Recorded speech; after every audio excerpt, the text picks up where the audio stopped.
এখন এতদিন পরে পার্বতীর কি হইয়াছে, কেমন আছে জানি না। সংবাদ লইতে ইচ্ছাও করে না। সংবাদ লইলে রাগ হয়, কষ্টে বুকটা ফাইটা যায়। সেসব কিছু এখন ইউজ টিস্যু হয়ে পড়ে থাকে সিনেমা হলের সামনের ফুটপাতে। শুধু দেবদাসের জন্য বড় কষ্ট হয়।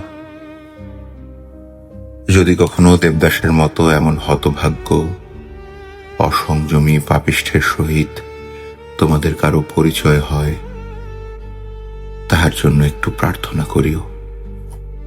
প্রার্থনা করিও আর যাই হোক, যেন তাহার মতো এমন করিয়া কারো মৃত্যু না ঘটে।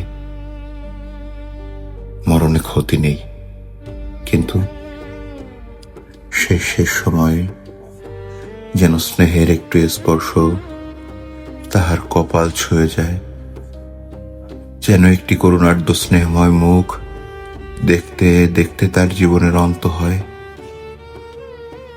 মরিবার সময় যেন কাহারও এক ফোঁটা চোখের জল দেখিয়া সে মরিতে পারে। হাজার হাজার অসংযমী পাপিষ্ঠ দেবদাস।